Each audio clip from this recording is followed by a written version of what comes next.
4A hydrocarbon B part reactions of alkene. Question number 1, name the following dienes and rank them in order of decreasing stability. तो यहाँ पे हमारे पास 4 dice given है और उनको उनकी स्टेबिलिटी के डिक्रीजिंग ऑर्डर में अरेंज करना है. तो सबसे पहले थॉट क्या देना होता है, अगर मॉलिक्यूल के पास एक से ज़्यादा डबल बॉन्ड होते हैं तो मेजर जो फैक्टर होता है वो ये है कि जो कॉन्जुगेटेड सिस्टम होता है वो सबसे ज़्यादा स्टेबल, फिर आइसोलेटेड और फिर क्यूमुलेटेड. पहले इस पे काम करना होता है. तो अगर 1, 2, 3, 4 इन 3 मॉलिक्यूल्स को देखें जो ऊपर गिवन है, तो इनमें से जो 1, 3, 4 है वो तो कॉन्जुगेटेड सिस्टम हुआ और जो सेकंड वाला है वो आइसोलेटेड है. तो इसका मतलब सेकंड की स्टेबिलिटी सबसे कम होगी, 1, 3, 4 की सेकंड से ज़्यादा होगी. अब 1, 3, 4 इटसेल्फ ये तीनों के तीनों कॉन्जुगेटेड सिस्टम है. अब इनका स्टेबिलिटी आपस में कंपैरिजन किसके बेसिस पे होगा, नंबर ऑफ अल्फा एच के बेसिस पे. तो जिसके पास अल्फा एच जितने ज़्यादा उतना डाइंस अपने पास ज़्यादा स्टेबल होगा. तो इसमें क्या करना है, तो पहले वाले मॉलिक्यूल में अगर देखा जाए तो पहले मॉलिक्यूल के अंदर तो ये वाला कार्बन अल्फा हुआ. फर्स्ट वाले मॉलिक्यूल के अंदर अगर अल्फा एच का नंबर ढूंढते हैं तो ये अल्फा हुआ, ये अल्फा हुआ. तो पहले वाले मॉलिक्यूल में अल्फा एच का नंबर 6 है.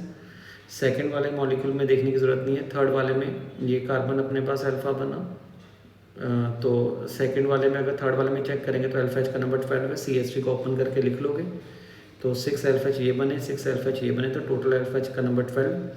फोर्थ वाले में अल्फा एच का नंबर ओनली ये अल्फा होगा, 3 बन रहा है. तो इसके बाद जितने अल्फा ज़्यादा होंगे वो ज़्यादा स्टेबलाइज्ड होगा. तो थर्ड मॉलिक्यूल का स्टेबिलिटी मैक्सिमम, उसके बाद आएगा फर्स्ट, फिर आएगा फोर्थ और सबसे लास्ट में आएगा second. Question number 2. Question number 2 में अपने से पूछ रहे हैं कि what will be the reagent. तो इसमें क्वेश्चन नंबर 2 के अंदर रिएजेंट्स आइडेंटिफाई करने हैं. स्टार्टिंग में एक एल्कीन्स गिवन है, इस एल्कीन से PQRSTU ये कंपाउंड है, इनका फॉर्मेशन करना है. तो एल्कीन से ये कंपाउंड्स बनने के लिए कौन से रिएजेंट्स चाहिए उसको आइडेंटिफाई करेंगे. तो चलिए देखते हैं. तो स्टार्टिंग में हमारे पास पहले जो एल्कीन गिवन है वो दिख रहा है अपने को, ये एल्कीन्स गिवन है. अब इस एल्कीन से जो पहला कंपाउंड बनाना चाहते हैं वो बनाना है हम लोगों ने अल्कोहल बनाना है.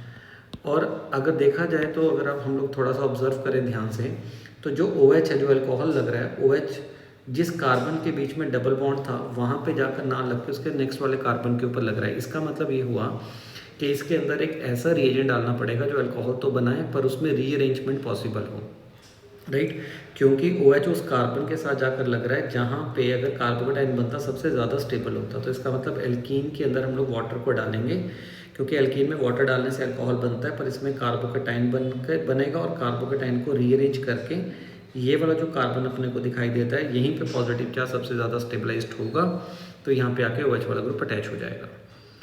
सेकंड में देखें तो सेकंड में क्या करना है, सेकंड में जो बन रहा है, सेकंड के अंदर अल्कोहल का फॉर्मेशन हो रहा है और जो डबल बॉन्डेड वाला कार्बन, जिन कार्बन में डबल बॉन्ड है जिसके पास लेसर नंबर ऑफ हाइड्रोजन है, उसके साथ जाकर OH का एडिशन हो रहा है. मतलब कि एडिशंस तो मार्कोनिकॉफ रूल के अकॉर्डिंग हो रहा है बट रीअरेंजमेंट के बिना प्रोडक्ट बन रहा है. तो अगर एल्कीन से अल्कोहल बनाना है, मार्कोनिकॉफ के अकॉर्डिंग एडिशंस करनी है और रीअरेंजमेंट ना हो, तो उसके लिए हम लोग रिएक्शंस को यूज़ करते हैं जिस रिएक्शंस का नाम होता है ऑक्सीमर्क्यूरेशन, डीमर्क्यूरेशन. तो इसमें मर्क्यूरिक एसीटेट, वाटर और बाद में NaBH4 को डालते हैं. इस पूरे रिएजेंट से एल्कीन के ऊपर वाटर का एडिशन हो जाता है according to Markovnikov without rearrangement. Third में क्या है, एल्कीन से हम लोगों ने अल्कोहल बनाना है और अपने को दिखाई दे रहा है भी OH वाला ग्रुप उस कार्बन के, उस डबल बॉन्डेड वाले कार्बन के पास जा रहा है जिसके पास more number of hydrogen atom है. इसका मतलब जो ये वाला प्रोडक्ट बन रहा है थर्ड वाला, वो उसमें वाटर का एडिशन एंटी मार्कोनिकॉफ रूल के अकॉर्डिंग हो रहा है. तो एल्कीन्स के अंदर अगर वाटर को एंटी मार्कोनिकॉफ के अकॉर्डिंग एडिशंस करना है तो रिएक्शंस का नाम है HBO, हाइड्रोपोरेशन ऑक्सीडेशन रिएक्शंस. इस रिएक्शन का नेट रिजल्ट ये होता है कि एल्कीन के अंदर वाटर का एडिशन होगा और वो एंटी मार्कोनिकॉफ रूल के अकॉर्डिंग होगा.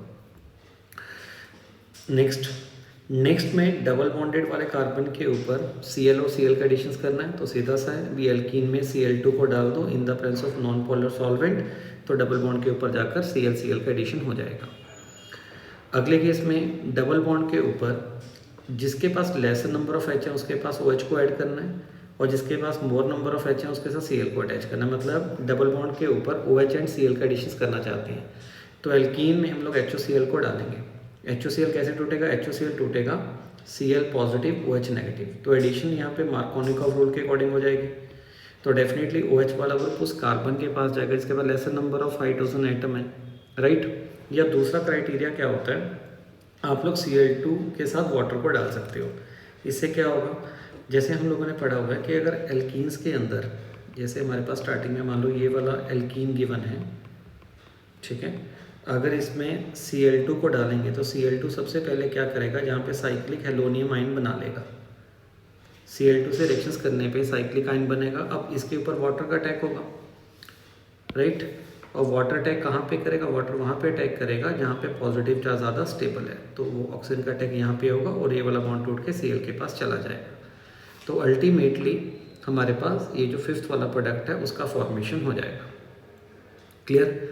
सिमिलर तरीके से जो लास्ट है उसमें क्या करना है, जिस डबल बॉन्डेड कार्बन के पास लेसर नंबर ऑफ H है वहाँ पे लगाना है OR, और OR एंड Cl को ऐड करना है। तो जैसे ऊपर वाला रिएक्शंस किया था, Cl2 के बाद वाटर को डाला, इसमें क्या करो, Cl2 डाल के बाद में RH को डाल दो। उससे क्या होगा, वाटर डालने से जहाँ पे OH लगा, RH डालने से वहाँ पे OR लगेगा, क्योंकि Cl2 और ROH में जो ROH होगा वो एज ए न्यूक्लियोफाइल की तरह काम करेगा।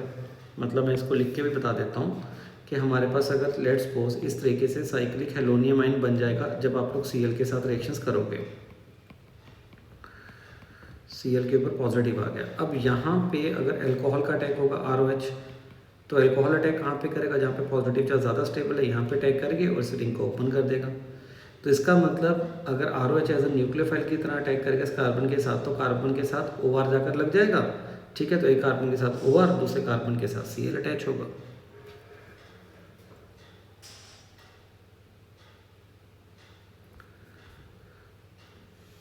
क्वेश्चन नंबर 3, थर्ड क्वेश्चन में कह रहे हैं अपने से कि फ्रॉम व्हाट एल्कीन आइडेंटिफाई करना है and by which method would you prepare each of the following alcohol free of constitutional isomers. तो ABC ये जो 3 एल्कोहल हैं इनका फॉर्मेशन करना है और उस एल्कीन से करना है कि जिसमें जब एल्कोहल बने तो एक ही प्रोडक्ट बन रहा हो, उसमें फर्दर उसके आइसोमर एग्जिस्ट ना करें, ठीक है। मतलब एक ही अल्कोहल बने, एक से ज़्यादा पॉसिबिलिटी ना हो। तो पहले वाले केस में क्या है, ये अल्कोहल बना रहे हैं, तो फर्स्ट वाले केस में जो अल्कोहल बन रहा है उसमें जिस कार्बन के साथ OH लगा हुआ है तो उस कार्बन के साथ डायरेक्टली 3 इथाइल ग्रुप अटैच्ड हैं। तो क्या करेंगे, तो अगर एल्कीन से अल्कोहल बनता है तो कार्बन के स्केलेटन में तो कोई चेंज नहीं आता।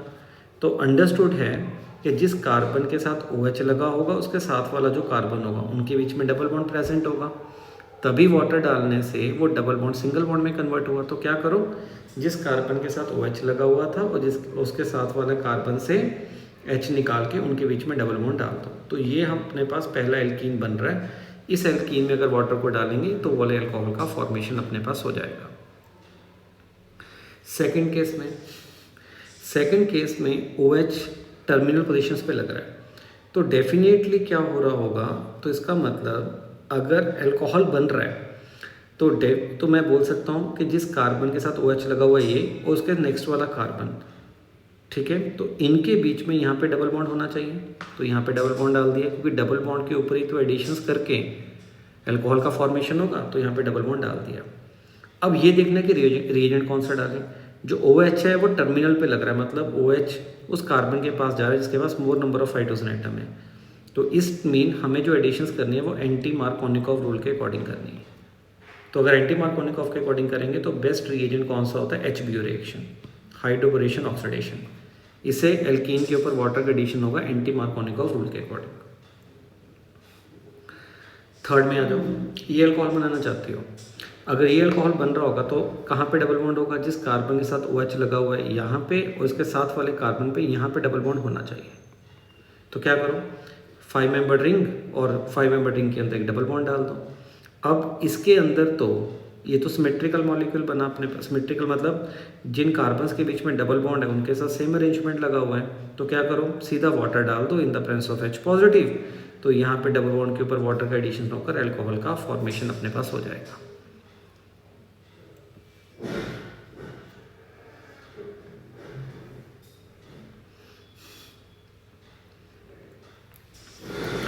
Question number 4, find the reagent ABCD for the following reaction, mention at least one if more than one reagent are possible. Okay right, तो यहाँ पे अपने पास रिएक्शंस गिवन है और उन रिएक्शंस को रिएक्टेंट गिवन है, प्रोडक्ट गिवन है, तो रिएक्टेंट से प्रोडक्ट में कन्वर्ट करने के लिए कौन कौन से रिएजेंट्स रिक्वायर्ड हैं वो हम लोगों ने मेंशन करने हैं। तो चलिए पहला देखिए, इसका जो पहले वाला केस है उसमें जो एल्कीन था, तो देखिए प्रोडक्ट के अंदर क्या हो रहा है, इसका मतलब ये जो डबल बॉन्डेड वाला कार्बन है इसमें जिसके पास lesser number of hydrogen atom है स्टूडेंट वहाँ पे H लग रहा है, और जिसके पास more number of H atom है उसके साथ जाकर D लग रहा है।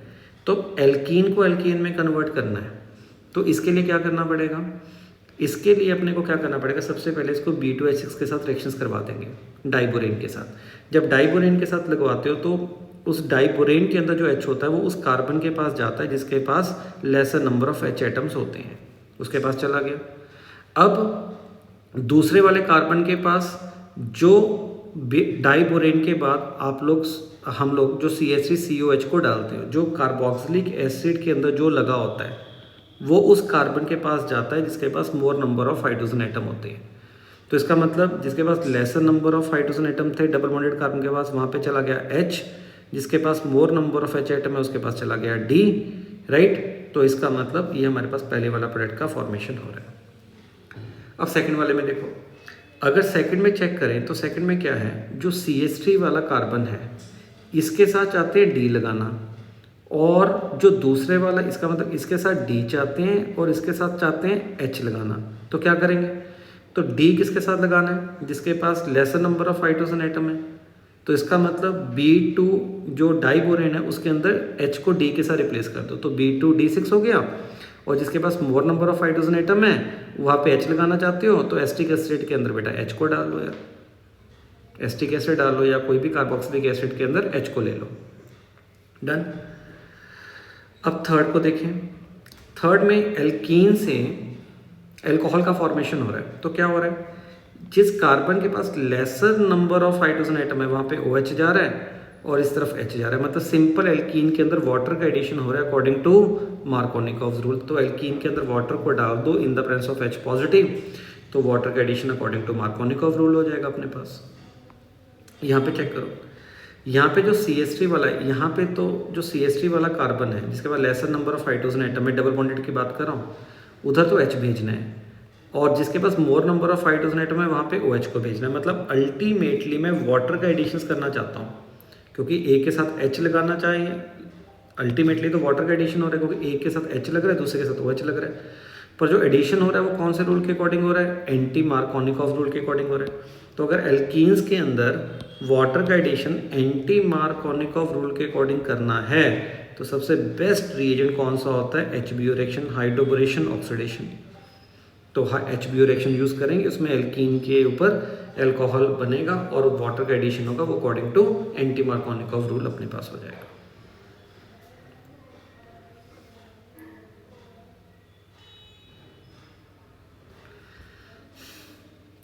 क्वेश्चन नंबर 5, क्वेश्चन नंबर 5 में what reagent would be required to carry out the following synthesis.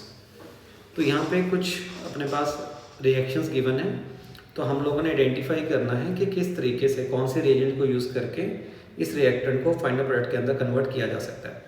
देखिए इसमें दिमाग लगाते हैं, सबसे पहले जो स्टार्टिंग वाला कंपाउंड है वो एल्काइंस है। तो अपने को पता भी एल्काइंस के अंदर तो 2 टाइम एडिशंस होती है, राइट। और एल्काइंस के हम लोग एल्केन बनाना चाहते हैं और सिंगल बॉन्ड में कन्वर्ट करना चाहते हैं, और हम लोग चाहते हैं भी वहाँ पे जो एडिशन हो वो अकॉर्डिंग टू एंटी मार्कोनिकॉव हो। आप लोग सोचो, देखो ट्रिपल बॉन्ड से सिंगल बॉन्ड में लेकर जा रहे हो और अल्टीमेटली क्या ऐड हो रहा है, अल्टीमेटली एक ही Br का एडिशन हो रहा है अपने पास। तो क्या करेंगे सबसे पहले, और Br कौन से कार्बन के पास जा रहा है, टर्मिनल वाले के पास जा रहा है। तो सोचने के लिए क्या करना पड़ेगा, सबसे पहले जो एल्काइंस है ना उसके अंदर हम लोग लिंडलार कैटलिस्ट को डालेंगे। तो जैसे ही एल्काइंस के अंदर लिंडलार कैटलिस्ट को डाल दिया तो जो एल्काइंस है वो एल्कीन में कन्वर्ट हुआ। अब इसके अंदर HBr को पेरोक्साइड के साथ डाल दो, अगर HBr के साथ पेरोक्साइड होगा तो HBr एंटी मार्कोनिकॉव के अकॉर्डिंग एडिशन होके फाइनल प्रोडक्ट हमारे पास बन जाएगा। सेकंड वाले के अंदर क्या करना है, जो एल्काइंस है एग्जैक्टली जैसे A में बनाया वैसा ही प्रोडक्ट आप लोग चाहते हो, सिर्फ वहाँ पे जो Br है ना वो उस कार्बन के पास जा रहा है जिसके पास lesser number of hydrogen atom है, मतलब एक तरीके से मार्कोनिकॉफ के अकॉर्डिंग एडिशन हो रही है। ट्रिपल बॉन्ड को सिंगल बॉन्ड में कन्वर्ट करना है तो क्या करेंगे, पहले ट्रिपल बॉन्ड को डबल बॉन्ड में कन्वर्ट करो। तो क्या करो, दोबारा से लिंडार कैटलिस्ट को डाल दो। तो लिंडार कैटलिस्ट से क्या हो जाएगा, जो ट्रिपल बॉन्ड है एल्काइंस है वो एल्कीन में कन्वर्ट होगा। अब एल्कीन के अंदर HBr को डाल दो, तो जो एडिशन है वो मार्कोनिकॉफ रूल के अकॉर्डिंग हो जाएगी और अपने पास बी वाला प्रोडक्ट हमारे पास बन जाएगा। थर्ड, एल्काइन से हम लोग एसीटोन बनाना चाहते हैं, कीटोन बन रहा है। तो एल्काइन से अगर कीटोन बनेगा तो क्या करना होता है, एल्काइंस के अंदर वाटर का एडिशंस करो। तो जैसे ही एल्काइंस के अंदर वाटर का एडिशंस करते हैं तो water according to Markovnikov rule हम लोग ऐड करेंगे। तो एल्काइंस के अंदर अगर वाटर का एडिशंस करना है तो किसके प्रेजेंस में होता है, H2SO4 और साथ में HgSO4 को यूज़ करते हैं। तो वाटर का addition according to Markovnikov rule हो गया। तो जैसे मार्कोनिकॉफ के अकॉर्डिंग वाटर का एडिशन हुआ तो इनॉल कंपाउंड बना अपने पास। अब ये जो इनॉल कंपाउंड है ये क्या करेगा, टॉटोमराइज हो जाएगा। और जैसे ही इनॉल टॉटोमराइज होगा तो टॉटोमराइज होने के बाद ये कीटो फॉर्म के अंदर कन्वर्ट हो जाएगा। तो फाइनली अपने पास एसीटोन का फॉर्मेशन हो रहा है। फोर्थ के अंदर एल्काइन से एल्डिहाइड बन रहा है। तो एल्काइन से अगर एल्डिहाइड बनना है तो क्या करना पड़ेगा, तो एल्काइंस के अंदर सबसे पहले वाटर का एडिशंस करना पड़ेगा। ट्रिपल बॉन्ड को डबल बॉन्ड में कन्वर्ट करो। और आप लोग यहाँ पे जो O है ना उसको टर्मिनल वाले कार्बन पे लेके आना चाह रहे हो, तो एक तरीके से जो वाटर का एडिशन है ना वो एंटी मार्कोनिकॉफ रूल के अकॉर्डिंग होना चाहिए। तो एल्काइंस के अंदर अगर वाटर का एडिशन एंटी मार्कोनिकॉफ रूल के अकॉर्डिंग करना है तो HBr रिएक्शन को यूज़ करेंगे, हाइड्रोबोरेशन ऑक्सीडेशन को। इससे एल्काइंस में वाटर का एडिशन एंटी मार्कोनिकॉफ रूल के अकॉर्डिंग हो जाएगा। तो जैसे ही एंटी मार्कोनिकॉफ रूल के अकॉर्डिंग वाटर का एडिशन हुआ तो अपने पास जो जिस कार्बन के पास more number of hydrogen atom है उसके पास OH चला जाएगा, तो इनॉल फॉर्म बना। अब ये जो इनॉल है ये आगे टॉटोमराइज होगा और जैसे ये टॉटोमराइज होगा तो इनॉल फॉर्म टॉटोमराइज होकर अपने पास कीटो फॉर्म में कन्वर्ट हो जाएगी। और जो कीटो फॉर्म बन रहा है वो फाइन जो टर्मिनल पोजिशंस पे लगा हुआ है, तो इसके अंदर इसका मतलब इसके अंदर एल्डिहाइड का फॉर्मेशन हो रहा है। तो इससे तो एल्डिहाइड बन रहा है। जो इससे ऊपर टॉटोमराइजेशन हो रहा था उससे हमारे पास किसका फॉर्मेशन हो रहा है, कीटोन का फॉर्मेशन हो रहा है। तो हम लोगों ने एल्डिहाइड बनाना था, तो इसका मतलब तो पहले यहाँ पे वाटर एडिशन एंटी मार्कोनिकॉफ के अकॉर्डिंग करके फिर टॉटोमराइज कर दो, एल्डिहाइड का फॉर्मेशन हो जाएगा अपने पास। अगले वाले के अंदर एल्काइंस के अंदर हम लोग क्या चाहते हैं, सेंटर वाले कार्बन के ऊपर 2 Br की एडिशन चाहते हैं। समझने वाली बात है, देखो एल्काइंस में हम लोग ये चाहते हैं जो ट्रिपल बॉन्ड है वो हमारे पास सिंगल बॉन्ड में कन्वर्ट हो और सेंटर वाला जो कार्बन है उसके साथ 2 Br का एडिशन हम लोग चाहते हैं। तो इसका मतलब इसके लिए अपने को क्या करना पड़ेगा, इसके लिए हमें 2 टाइम्स HBr का एडिशंस करना पड़ेगा। कैसे, इससे क्या होगा, देखो अगर हमारे पास RC ट्रिपल बॉन्ड CH है तो अगर एक बार मैं HBr का एडिशंस करूँगा तो 1 टाइम मार्कोनिकॉफ रूल के अकॉर्डिंग एडिशन हो जाएगा। तो मार्कोनिकॉफ रूल के अकॉर्डिंग एडिशन होने पे RC, तो यहाँ पे जाएगा अपने पास Br, ये डबल बॉन्ड ये बन जाएगा CH2। अब इसमें दोबारा से फिर HBr का एडिशंस कर दो यार। HBr का एडिशंस करने से दोबारा से फिर मार्कोनिकॉफ रूल के अकॉर्डिंग एडिशन हो जाएगा। अगर दोबारा से मार्कोनिकॉफ के अकॉर्डिंग एडिशन होगा तो जो एक कार्बन है उसी के साथ जाकर 2 Br ग्रुप अपने पास अटैच हो जाएंगे। तो इसका मतलब एल्काइन से अगर बनाना है तो हमें एल्काइंस के अंदर 2 टाइम्स HBr का एडिशंस करना पड़ेगा। अगले में क्या करना है, ट्रिपल बॉन्ड को डबल बॉन्ड में चाहते हो, ठीक है, और Br को एडिट और नेट किसका एडिशन हो रहा है, HBr का, मतलब ट्रिपल को डबल बॉन्ड में कन्वर्ट करना है और HBr ऐड हो रहा है पर करना मार्कोनिकॉफ रूल के अकॉर्डिंग है। तो क्या करो, यहाँ पे 1 मोल ऑफ HBr को यूज़ कर लो। अगर 2 मोल्स HBr को यूज़ करेंगे तो जो डबल बॉन्ड है वो आगे जाकर सिंगल बॉन्ड में कन्वर्ट हो जाएगा। अगर 1 मोल यूज़ करेंगे तो ट्रिपल बॉन्ड जो ट्रिपल बॉन्ड है वो आकर डबल बॉन्ड तक रुक जाएगा।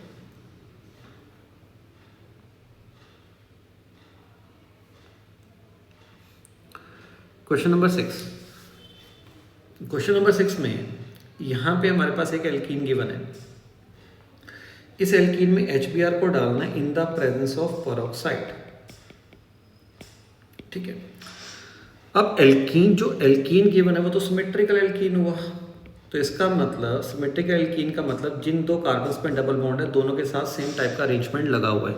तो अगर इसमें HBr को डाल रहा हूँ तो यहाँ पर अगर एल्कीन सिमेट्रिकल है तो इसके अंदर कोई प्रॉब्लम ही नहीं है भी मार्कोनिकॉफ लगाएं एंटी मार्कोनिकॉफ लगाएं, क्योंकि एल्कीन सिमेट्रिकल है। अदरवाइज अगर अनसिमेट्रिकल होता तो एंटी मार्कोनिकॉफ के अकॉर्डिंग एडिशन हो जाता। तो यहाँ पे क्या होगा, इस एल्कीन के अंदर अगर HBr को डालोगे तो एक कार्बन के साथ स्टूडेंट्स H चला जाएगा डबल बॉन्डेड वाले कार्बन के साथ, और दूसरे वाले के साथ Br चला जाएगा। तो ये ऐड होने के बाद जो फाइनल मॉलिक्यूल बन रहा है उसके अंदर हमारे पास 2 कायरल सेंटर जनरेट हो रहे हैं, और जो 2 कायरल सेंटर जनरेट हो रहे हैं ये दोनों कायरल सेंटर के अलोंग जो अरेंजमेंट है वो डिफरेंट है। ठीक है, तो इसका मतलब अगर मॉलिक्यूल के अंदर 2 कायरल सेंटर जनरेट हो रहे हैं और दोनों कायरल सेंटर डिफरेंट है तो टोटल नंबर ऑफ प्रोडक्ट्स कितने हो जाएंगे 4, क्योंकि नंबर ऑफ जो प्रोडक्ट्स बनेंगे, नंबर ऑफ प्रोडक्ट्स कितना हो जाएगा 2n होगा ना, और n की वैल्यू यहाँ पे कितनी आ रही है, n की वैल्यू 2 आ रही है, यहाँ पे 2 स्टीरियो सेंटर्स हैं तो नंबर ऑफ प्रोडक्ट्स बन जाएंगे 4।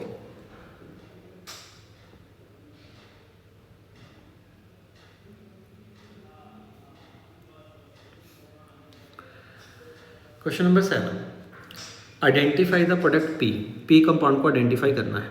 देखिए हमारे पास स्टार्टिंग में ये रिएक्टेंट गिवन था। सबसे पहले वाले स्टेप में क्या हो रहा है, जो स्टार्टिंग में रिएक्टेंट है ना उस पर Br2 को डालना है। तो पहले ये चेक करो जो रिएक्टेंट है उसमें कौन कौन सी एक्टिव साइट है। एक तो उसके अंदर ये अमाइंस वाली लिंकेज है, इट इज़ अमाइन, और दूसरा उस मॉलिक्यूल के अंदर कार्बन कार्बन में डबल बॉन्ड है। तो Br2 किसके साथ ऐड होगा, Br2 का एडिशन डबल बॉन्ड के ऊपर होगा, और जब भी एल्कीन के ऊपर Br2 हेलोजन का एडिशन होता है तो साइक्लिक आयन, साइक्लिक हेलोनियम आयन बनता है, यहाँ पे साइक्लिक ब्रोमीनियम आयन बनेगा। तो डबल बॉन्ड के ऊपर आकर जो Br ने यहाँ पे साइक्लिक ब्रोमीनियम आयन का फॉर्मेशन कर दिया, राइट। तो ये जो हमारे पास डबल बॉन्ड था, कार्बन कार्बन में जो डबल बॉन्ड था वहाँ पे आकर Br2 का एडिशन हुआ। अगर Br2 के साथ करवाएंगे तो यहाँ से Br पॉजिटिव इलेक्ट्रोफाइल जनरेट होगा और साइक्लिक ब्रोमीनियम आयन का फॉर्मेशन होगा। अब क्या होगा, अब इसी मॉलिक्यूल के अंदर अब ये जो साइक्लिक ब्रोमीनियम आयन बना है अब इसका रिंग ओपनिंग होगा। अब इसके ऊपर कौन अटैक करेगा, न्यूक्लियोफाइल अटैक करेगा। कौन कौन सा न्यूक्लियोफाइल है, अगर Br2 के साथ रिएक्शंस करवा रहे हो तो इसका मतलब इसको ऐसे ब्रेक डाउन कर लो, Br पॉजिटिव Br नेगेटिव। तो Br पॉजिटिव तो डबल बॉन्ड के ऊपर जाकर साइक्लिक आयंस बना दिया उसने। अब इसकी रिंग की ओपनिंग करने के लिए अब इसके ऊपर नेगेटिव वाला पार्ट, न्यूक्लियोफिलिक पार्ट अटैक करेगा, और इस मॉलिक्यूल के अंदर 2 न्यूक्लियोफिलिक साइट हैं, एक Br नेगेटिव और एक नाइट्रोजन। तो जो Br नेगेटिव वो तो बाहर से अटैक करेगा, जो नाइट्रोजन है वो मॉलिक्यूल के अंदर ही प्रेजेंट है। तो इंट्रा मॉलिक्यूलर अटैक फास्ट होता है स्टूडेंट्स। कौन सा अटैक, इंट्रा मॉलिक्यूलर। अगर मॉलिक्यूल के अंदर ही न्यूक्लियोफाइल प्रेजेंट है तो इंट्रा मॉलिक्यूलर अटैक हमेशा फास्ट होगा। तो यहाँ पे क्या होगा, नाइट्रोजन का जो लोन पेयर होगा वो आएगा और जिस कार्बन के साथ Br ने साइक्लिक आयन बना रखा है उस कार्बन के ऊपर अटैक करके ये वाली रिंग की ओपनिंग वो कर देगा। तो अल्टीमेटली क्या बनता है वो दिखाई दे रहा है। तो अल्टीमेटली अपने पास फाइनली ये वाले प्रोडक्ट का फॉर्मेशन हो जाएगा। तो अब ये चेक कर लेते हैं ये वाला प्रोडक्ट कौन से केस में बन रहा है। तो ये प्रोडक्ट जो बन रहा है हमारे पास वो बन रहा है डी के अंदर। तो हमारे पास जो फाइनल आंसर आ जाएगा वो आ जाएगा डी ऑप्शन।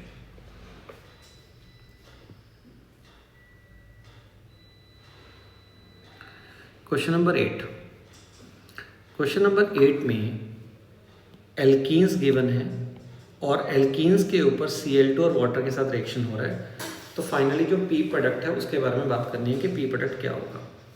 देखो इसको करने के 2 तरीके बता देता हूँ। पहले क्या है, अगर एल्कीन का रिएक्शन हेलोजन के साथ हो रहा है तो ये कंफर्म्ड है भी रिंग के जो एल्कीन के साथ अगर हेलोजन का रिएक्शन होता है तो साइक्लिक हेलोनियम आयन बनता है। तो Cl क्योंकि एल्कीन के ऊपर इलेक्ट्रोफिलिक एडिशन होता है, जब भी एल्कीन के ऊपर हेलोजन का अटैक होगा तो यहाँ पे साइक्लिक हेलोनियम आयन बन गया। अब क्या होगा, इसके साथ Cl2 के साथ क्या प्रेजेंट है, वाटर प्रेजेंट है। तो वाटर अटैक करेगा। वाटर कहाँ पे अटैक करेगा, जहाँ पे पॉजिटिव चार्ज ज़्यादा स्टेबल है। तो स्टूडेंट सोचना है यहाँ पे कि यहाँ पे जो CCl3 लगा हुआ है इसका स्ट्रॉन्ग माइनस आई होता है यार, स्ट्रॉन्ग माइनस आई। तो हम लोगों ने ये ढूंढना है कि कहाँ पे पॉजिटिव चार्ज ज़्यादा स्टेबल होगा। तो डेफिनेटली ये जो कार्बन है, जो टर्मिनल वाला कार्बन है, यहाँ पे डेल्टा पॉजिटिव चार्ज ज़्यादा स्टेबल होगा। इस कार्बन के ऊपर अगर पॉजिटिव आएगा तो स्टेबल ज़्यादा होगा। तो इसका मतलब जो वाटर होगा वो उसी कार्बन के ऊपर अटैक करेगा जहाँ पे पॉजिटिव चार्ज ज़्यादा स्टेबल है।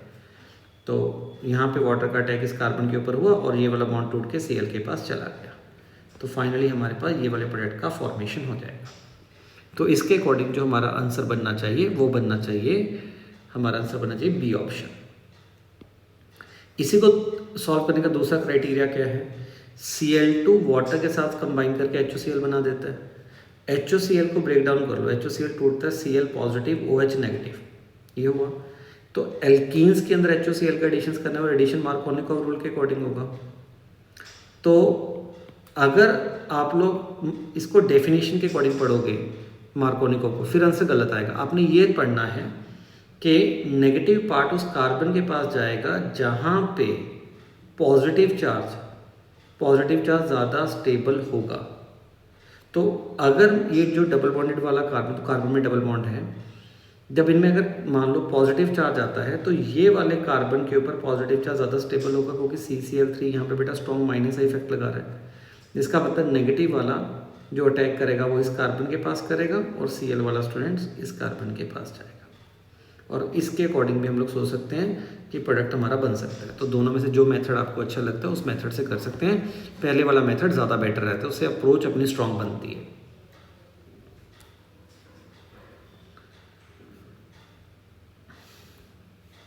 क्वेश्चन नंबर 9 में हमारे पास स्टार्टिंग में एक एल्कीन गिवन है। एल्कीन में हाइड्रोबोरेशन रिएक्शंस को कर रहे हैं। तो अगर एल्कीन के अंदर हाइड्रोबोरेशन रिएक्शन होगा तो ट्राई एल्काइल बोरेन का फॉर्मेशन होगा यार। एल्कीन के ऊपर अगर डाई बोरेन रिएक्शंस करता है तो ये कंपाउंड बनता है अपने पास इस तरीके से, थोड़ा सा जैसे RCH डबल बॉन्ड CH2 है। अगर मान लो BH3 का रिएक्शन होगा तो हम लोग ऐसा सोच सकते हैं कि ये वाला H चला जाता है, इसके पास lesser number of H atoms होते हैं, और बोरोन वाला ग्रुप उसके पास जाता है जिसके पास more number of hydrogen atom होते हैं। तो RCH2 सिंगल बॉन्ड BH2। अभी भी बोरोन के पास 2 हाइड्रोजन एटम प्रेजेंट हैं, तो इसका मतलब ये जो कंपाउंड बना ये फर्दर अभी भी 2 एल्कीन के साथ फर्दर रिएक्शन और कर सकता है, क्योंकि बोरोन के पास 3 हाइड्रोजन है, इसका मतलब वो 3 एल्कीन के साथ रिएक्शंस करेगा। तो सेम चीज़ जैसा फर्स्ट स्टेप में की, यहाँ पे अगर ये जो ऊपर वाला जो बोरेन कंपाउंड है अगर वो 2 एल्कीन के साथ रिएक्शंस करेगा तो होगा क्या, बोरोन के साथ डायरेक्टली स्टूडेंट्स, बोरोन के साथ डायरेक्टली ऐसे 3 ग्रुप जाकर अटैच हो जाएंगे। सॉरी इसमें ना एक गलती ये हो गई कि यहाँ पे एक कार्बन कम है। हाँ, मैं उसको इंक्रीज कर देता हूँ।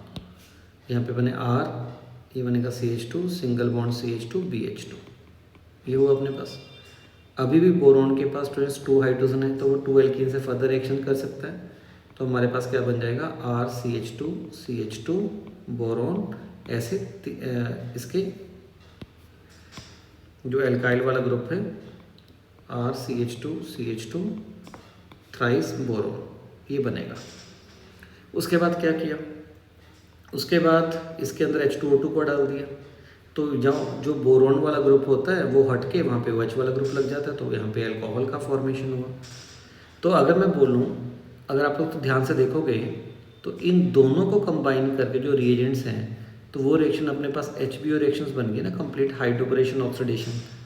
इससे क्या होता है, एल्कीन्स में वाटर का एडिशन होता है अकॉर्डिंग टू एंटी-मार्कोनिकोव रूल। तो ये बना। अगर डाई एल्काइल बोरेन बन चुका है, अब क्या करें, उसके अंदर एसिटिक एसिड डालते हैं। तो एसिटिक एसिड का काम होता है वो बोरोन को हटाकर वहाँ पे H लगा देता है, तो बोरोन हट जाएगा H लग जाएगा। तो अगर बोरोन हट के H लग गया तो एल्केन का फॉर्मेशन होगा, एल्केन बना। अब B से C बनाना है, तो B से C बनाने के लिए क्या करना पड़ेगा, जो B कंपाउंड है वो अल्कोहल है, C कंपाउंड अपने पास एल्केन है, तो अल्कोहल से एल्केन बनाना है। तो अल्कोहल से एल्केन बनाने के लिए रिडक्शंस करेंगे, तो रिडक्शन ऐसा रिड्यूसिंग एजेंट डालना है जो अल्कोहल को एल्केन में कन्वर्ट करेगा। तो क्या होता है, red phosphorus in the presence of HI। बहुत स्ट्रॉन्ग रिड्यूसिंग एजेंट होता है, इसकी खासियत ये होती है कि ये अल्कोहल को एल्केन के अंदर कन्वर्ट कर देता है। तो देखते हैं बेस्ट ऑप्शन कौन सा बनेगा। तो ए कंपाउंड जो बनेगा वो ट्राई एल्काइल बोरेन बनेगा, और बी जो बनेगा उसमें एल्कीन में एल्कीन से अल्कोहल बनेगा और एडिशन एंटी-मार्कोनिकोव रूल के अकॉर्डिंग होगा। तो चेक करते हैं, देखिए कौन सा बनता है। ट्राई एल्काइल बोरेन यहाँ पे भी है, ट्राई एल्काइल बोरेन यहाँ पे भी है, ट्राई एल्काइल बोरेन यहाँ पे भी बन रहा है। अगले में बी कंपाउंड अल्कोहल बनेगा ये टर्मिनल पोजीशंस पे, तो ये तो कैंसिल आउट ही हो गया। तो इसका मतलब जो इसका एग्जैक्ट आंसर बनेगा वो बनेगा ए ऑप्शन।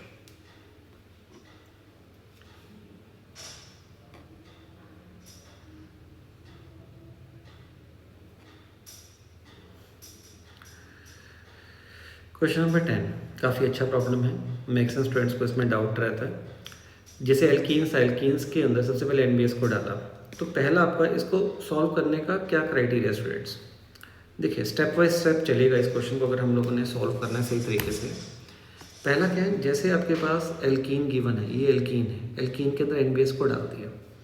NBS का काम होता है एलाइलिक पोजीशंस पे रेडिकल बनाना, तो इसने क्या किया, डबल बॉन्डेड से नेक्स्ट वाले कार्बन के ऊपर यहाँ पे रेडिकल बना दिया, तो यहाँ पे रेडिकल बना।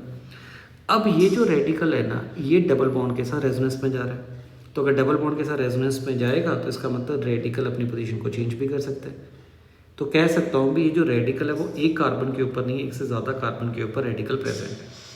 पहले इनमें से मेजर माइनर को ढूंढो। इनमें से मेजर माइनर को ढूंढने का तरीका है, इनका स्टेबिलिटी चेक करेंगे।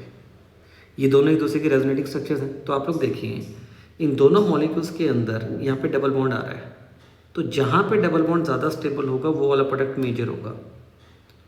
तो देखा जाए तो उसी के बेसिस, और डबल बॉन्ड का स्टेबिलिटी हम लोग किसकी हेल्प से चेक करते हैं, अल्फा एच की हेल्प से चेक करते हैं। जिसके पास जितने अल्फा ज़्यादा होंगे उतना मॉलिक्यूल ज़्यादा स्टेबल होगा।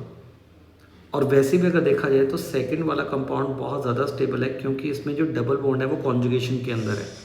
बेंजीन रिंग के साथ जो डबल बॉन्ड है वो कॉन्जुगेशन में है। तो ये कंफर्म हो गया भी, ये जो पहले वाला था ये माइनर है और ये वाला मेजर होगा। अब हम लोगों ने जो प्रोडक्ट बनाना था वो माइनर और मेजर को देखकर बनाना होता है, मेजर प्रोडक्ट हमारा टारगेट होता है।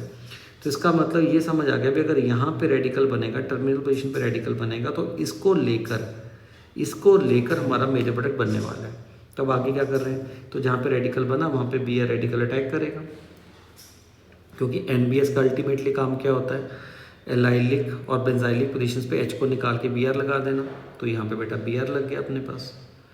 अब आगे क्या किया, इसका रिएक्शंस करवा दिया, ये रिएक्शन अपने पास चल रही है। पहले इसके अंदर मर्क्यूरिक एसीटेट, इथेनॉल और बाद में रिडक्शंस करवा दिए, तो ये रिएक्शन एक तरीके से ऑक्सी मर्क्यूरेशन डीमर्क्यूरेशन की तरह हुआ। फ़र्क क्या होगा, फ़र्क सिर्फ इतना है कि ऑक्सी मर्क्यूरेशन डीमर्क्यूरेशन में जहाँ पे वाटर यूज़ हो रहा है वहाँ पे इथेनॉल यूज़ हो रहा है। तो क्या होता है, अगर वाटर यूज़ कर रहे हो तो क्या आके लगता है OH। अगर आपके पास आप लोग अल्कोहल के साथ रिएक्शंस करवा रहे हो तो क्या आके लगेगा OR। इतनी चीज़ का फ़र्क होता है ऑक्सी मर्क्यूरेशन डीमर्क्यूरेशन में। और जो एडिशन होता है वो मार्कोनिकॉव रूल के अकॉर्डिंग होगा। तो ये जो कार्बन कार्बन में डबल बॉन्ड है यहाँ पे एडिशन हो जाएगा। किसका एडिशन हो रहा है, यहाँ पे एडिशन होगा ROH का, अल्कोहल का। और कौन से एडिशन के अकॉर्डिंग, मार्कोनिकॉव रूल के अकॉर्डिंग। तो क्या होगा, तो जिस कार्बन के पास lesser number of hydrogen atom है, या फिर बोल सकते हैं जहाँ पे पॉजिटिव चार्ज ज़्यादा स्टेबल है स्टूडेंट्स, वहाँ पे OR ग्रुप।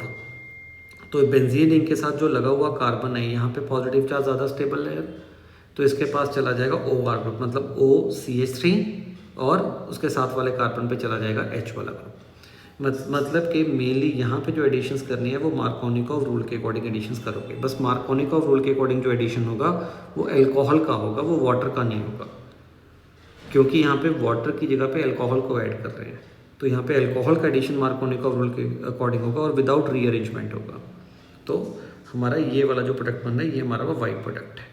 तो हम लोगों ने आइडेंटिफाई करना है कि हमारा कौन सा प्रोडक्ट मेजर बनने वाला है।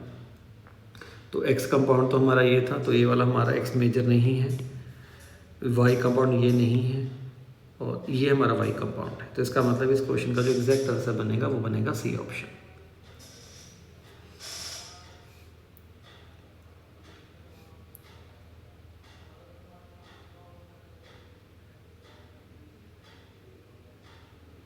राइट। Question number 10, yes. अब क्वेश्चन नंबर 11 पे आते हैं। क्वेश्चन नंबर जो 11 है वो हमारे पास मल्टीपल है, क्योंकि यहाँ पे स्टार मार्क किया हुआ, इसका मतलब एक से ज़्यादा ऑप्शंस करेक्ट है। पहला क्या कहता है, कहते हैं addition of HBr to buta 1,3 diene occur at a faster rate than but 1.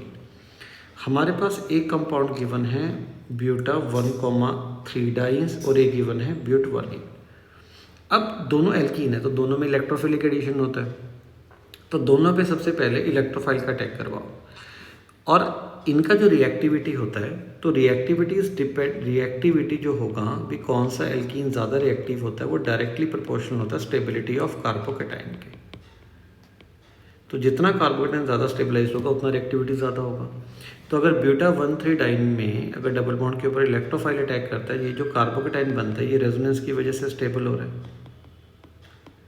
और सेकंड वाले के अंदर नो रेजोनेंस नहीं हो रहा। तो इसका मतलब ब्यूटा-1,3 डाइन के अंदर जो कार्बोकेटाइन बनेगा वो ज़्यादा स्टेबलाइज्ड है, तो इसका मतलब उसका रिएक्टिविटी ब्यूटा-1,3 डाइन्स का ज़्यादा होगा। तो इसका मतलब ए ऑप्शन तो करेक्ट है। बी पे आते हैं, कहते addition of 1 mole of HBr to 1 ब्यूटा-1,3 डाइइन। तो ब्यूटा-1,3 डाइइन है, ठीक है, और रूम टेम्परेचर पे बात कर रहे हैं। तो रूम टेम्परेचर पे give 1 bromo butyne as a major product, ठीक है। तो इसके अंदर हम लोगों ने डबल बॉन्ड ने H पॉजिटिव के ऊपर अटैक किया यहाँ पर। तो ये अटैक होने पे अब क्या हुआ, तो यहाँ पे कार्बोकेटाइन बना और यहाँ पे कार्बोकेटाइन का फॉर्मेशन अपने पास हो रहा है, ठीक है। अब जब अगर पहली बार जहाँ पे कार्बोकेटाइन बना, अब वो कार्बोकेटाइन रीअरेंज होकर बेटा अपनी पोजीशन को चेंज कर रहा है, तो ये 2 Br बन चुके हैं। अब दोनों पे अटैक करवा दो, दोनों पे अटैक करवाएं। दोनों पे अटैक करवाने के बाद यहाँ पे Br लगा, यहाँ पे Br लगा, राइट। अब ये चेक कर लो भी कौन सा प्रोडक्ट हमारे पास मेजर प्रोडक्ट, कौन सा प्रोडक्ट ज़्यादा स्टेबल है। तो यहाँ पे ये दिखाई दे रहा है इस मॉलिक्यूल के अंदर अल्फा H का नंबर ओनली 1 है, और इस मॉलिक्यूल के अंदर अल्फा H का नंबर जब Br टर्मिनल पोजीशंस पे आकर लग रहा है तो अल्फा H का नंबर 5 है। तो इसका मतलब ये वाला प्रोडक्ट हमारे पास मेजर होगा। दूसरा स्टूडेंट्स, इसको ऐसे भी किया जा सकता है, यहाँ पे रूम टेम्परेचर दे रखा है,